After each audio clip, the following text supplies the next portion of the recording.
तेरे ही पास तुझे आना है, तेरे ही साथ मुझे जाना है। गंगा ये 80 के दशक में नीली आंखों वाली अदाकारा जो फिल्मों में बोल्ड दृश्य देकर सनसनी मचा दी।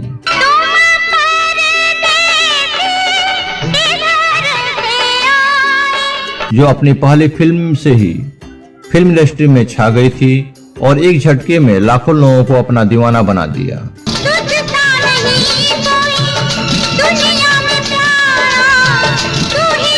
एक शानदार शख्सियत की मलिका जिसने अपनी पहली फिल्म में ही सफेद पारदर्शी साड़ी में झरने के नीचे नहाते हुए गाना गाते नजर आई तो जैसे कि पानी में आग लगा दी, जो हमेशा के लिए उनकी पहचान बन गया।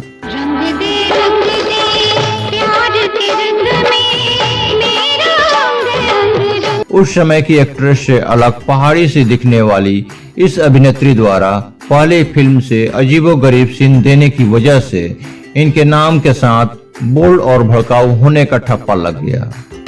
क्या गुल बूटे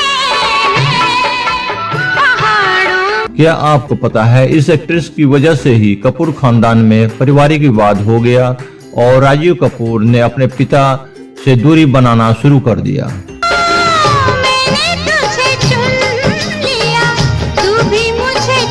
अंडरवर्ल्ड डॉन के साथ अपने रिलेशन के चलते अपना करियर तबाह कर लेने वाली अदाकारा।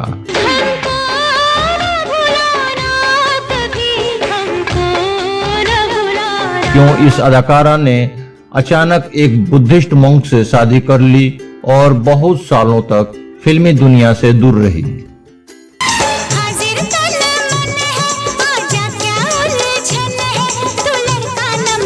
क्यों इस अदाकारा का नाम फिल्मों से अधिक विवादों से जुड़ा रहा और बहुत सी बातों की जानकारी हासिल करने के लिए आप हमारे साथ जुड़े रहें biography and shocking fact channel के साथ।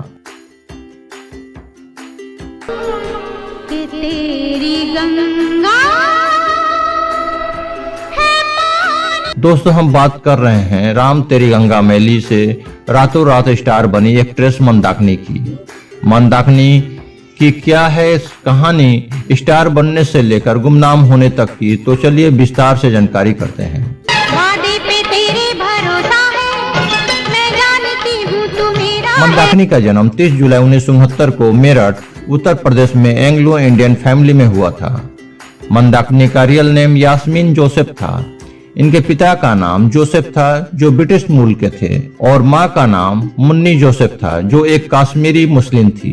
जोसेफ संग उनकी दूसरी शादी हुई थी। इनकी माँ की पहली शादी से एक बेटी थी जिसका नाम परवीन खान था। यास्मीन के 2 भाई और एक बहन और थी।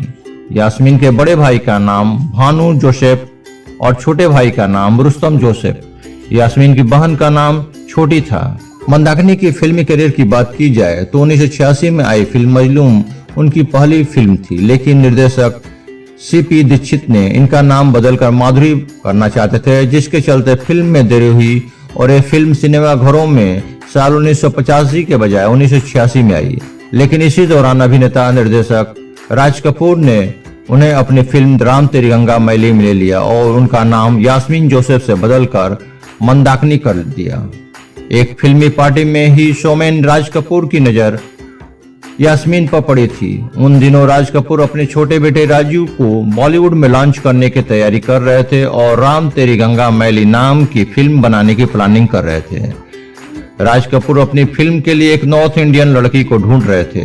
यूं तो उन्होंने डिम्पल कपाड़िया को लगभग फाइनल कर ही लिया था, मगर जब राज कपूर ने यास्मीन को देखा तो डिम्पल को अपनी फिल्म में लेने का इरादा ड्रॉप कर दिया। राज कपूर ने यास्मीन को राम तेरी गंगा मैली में काम करने का ऑफर दिया, जिसे यास्मीन ने बिना देर किए स्वीकार कर भी लिया। ये राज कपूर ही थे जिन्होंने मेरठ की यास्मीन जोसेफ को उनका फिल्मी नाम मंदाकिनी दिया था, वो नाम जो अब उनकी पहचान बनने वाला था। राम तेरी गंगा मैली में कुछ ऐसे सीन थे जो बेहद बोल्ड थे, लेकिन मंदाकिनी ने बिना किसी झिझक के वो सीन पूरे परफेक्शन के साथ शूट किए। वो सभी सीन इतने लोकप्रिय हुए कि फिल्म पूरी तरह से मंदाकिनी की फिल्म बन गई। राम तेरी गंगा मैली बहुत बड़ी हिट साबित हुई। बॉलीवुड में मंदाकिनी की जीवन यात्रा अत्यंत छोटी रही। राज कपूर द्वारा निर्मित राम तेरी गंगा मैली मंदाकिनी की प्रथम फिल्म रही। इस फिल्म में मंदाकिनी के कुछ विवादास्पद दृश्य फिल्माए गए थे जो सेंसर बोर्ड को आपत्तिजनक लगे। प्रथम दृश्य में मंदाकिनी को सफेद पारदर्शी साड़ी पहने एक झरने के नीचे नहाते हुए फिल्माया गया था, जिसमें मंदाकिनी का स्तन लगभग साफ दिखाए गए थे। तथा दूसरे दृश्य में मंदाकिनी को एक बच्चे को स्तनपान करवाते फिल्माया गया था, जिसमें मंदाकिनी के संपूर्ण स्तन खुले एवं साफ दिखाए गए थे। तथापि फिल्म सफल रही और मंदाकिनी को इस फिल्म की श्रेष्ठ अभिनेत्री पुरस्कार से भी नामित किया गया था। लेकिन राजीव कपूर को इस फिल्म की सफलता से कोई फायदा नहीं हुआ। यास्मीन को मिली लोकप्रियता से राजीव कपूर को बहुत बुरा लगा। उन्हें लगा कि उनके पिता राज कपूर ने फिल्म में उनसे ज्यादा हीरोइन पर ध्यान दिया। राजीव को हुई इस गलतफहमी का नतीजा ये हुआ कि वो अपने पिता राज कपूर से नाराज रहने लगे। हिंदी सिनेमा से मंदाकिनी ने बहुत जल्दी ही संन्यास ले लिया। उन्होंने कुछ साल बॉलीवुड में काम किया, लेकिन अपने छोटे मगर धमाकेदार फिल्मी करियर में उन्होंने कई फिल्मों में यादगार भूमिकाएं निभाई। मंदाकिनी ने 1986 में जाल फिल्म में काम किया। इसमें इनके अपोजिट मिथुन थे।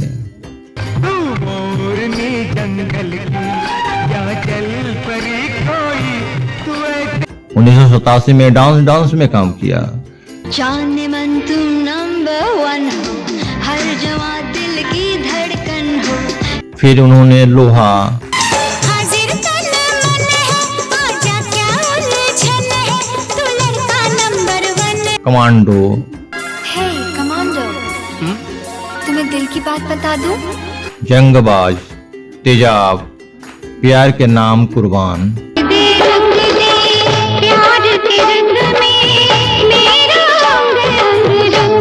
जीते हैं शान से, जानी जानी चोरी का दिल तुम पे आया जानी, तुझको ही माना मैंने अपना हानी। प्यार करके देखो, आग और शोला, आखिरी बाजी, हिसाब खून का, तकदीर का तमाशा इत्यादि फिल्मों में काम किया। इसके अलावा उन्होंने बंगाली फिल्मों में भी काम किया, जैसे अंधा विचार, अंतरेर भालोबासा और तेलुगु फिल्म सिंहासन, भार्गव राम उदू इत्यादि। मंदाकिनी की सबसे बड़ी हिट फिल्म राम तेरी गंगा मैली थी। यह फिल्म उन्हें प्रसिद्धि की ऊंचाइयों पर ले गई और वो रातों रात दर्शकों के दिलों पर राज करने लगी। उस दौर में उन्होंने बेहद बोल्ड सीन देकर खूब वाहवाही बटोरी थी।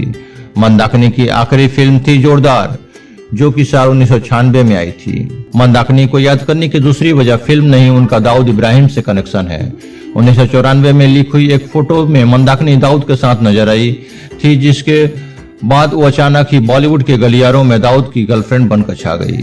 शादी के कुछ साल बाद ही मंदाकिनी उस वक्त विवादों में आ गई जब अंडरवर्ल्ड डॉन दाऊद इब्राहिम के साथ उनकी कुछ तस्वीरें सामने आई।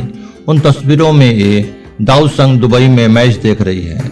ये तस्वीरें सामने आने के बाद मंदाकिनी के बारे में अफवाह उड़ने लगी कि उन्होंने दाऊद से शादी कर ली है और दाऊद के बच्चे की मां भी बन चुकी हैं। उनकी जिंदगी में अचानक से एक मोड़ आया और उनका करियर तबाह हो गया। 1994 में लीक हुई एक फोटो से मंदाकिनी दाऊद के साथ नजर आई थी, जिसके बाद वो अचानक ही बॉलीवुड के गलियारों में दाऊद की गर्लफ्रेंड बनकर छा गई। खबरें यहां तक आई कि दाऊद के चलते ही कई फिल्मों में मंदाकिनी को लिया गया। कोई उन्हें दाऊद की पत्नी तो कोई रखेल कहने लगा। बदनामी शुरू हुई तो काम मिलना बंद हो गया। हालांकि एक इंटरव्यू में मंदाकिनी ने कहा था, मुझे समझ नहीं आता कि दाऊद के साथ मेरा नाम कब तक जुड़ा रहेगा। कई बार मैं कह चुकी हूँ कि दाऊद से कभी मेरा कोई रिलेशनशिप नहीं रहा। हालांकि मंदाकिनी ने इन खबरों को पूरी बकवास बताया था। उन्होंने कहा था वो दाऊद को जानती जरूर है, लेकिन उसके गैर कानूनी धंधों के बारे में उन्हें कोई जानकारी नहीं थी। न ही दाऊद संग उनका कभी कोई अफेयर रहा। शादी और बच्चे का तो कोई सवाल ही पैदा नहीं होता। मंदाकिनी को गाने का भी काफी शौक था। मंदाकिनी ने नो वैकेंसी और शंबाला नाम से 2 म्यूजिक एल्बम भी निकाली थी। वहीं नामी म्यूजिक डायरेक्टर रहे बापी लहरी संग भी मंदाकिनी ने साल 1986 में डांसिंग सिटी नाम का एक एल्बम रिलीज किया था। मंदाकिनी ने 1990 में डॉक्टर काग्यू टी रिनपोचे ठाकुर से शादी कर ली। ठाकुर 70 से 80 के दशक में मर्फी रेडियो के प्रिंट एड में नजर आते थे। ठाकुर बाद में बौद्ध भिक्षु बन गए। मंदाकिनी से शादी के बाद भी उन्होंने धार्मिक राह नहीं छोड़ी। इन दोनों के 2 बच्चे हुए, बेटा रब्बिल और बेटी राब्जे। जब उन्होंने अभिनय की दुनिया से मुंह मोड़ा तो धार्मिक कार्यों में हिस्सा लेने लगी। उन्होंने ईसाई धर्म से बदलकर बौद्ध धर्म अपनाया। उनके पति ही उनके गुरु बने। एक दौर में जवादिल लड़कों की धड़कन रही मंदाकिनी अब बुद्धिस्ट तौर तरीकों से अपनी जिंदगी गुजार रही है। मुंबई में मंदाकिनी तिब्बत योग सेंटर चलाती हैं, जबकि इनके पति इनके साथ ही एक तिब्बत हर्बल सेंटर चलाते हैं।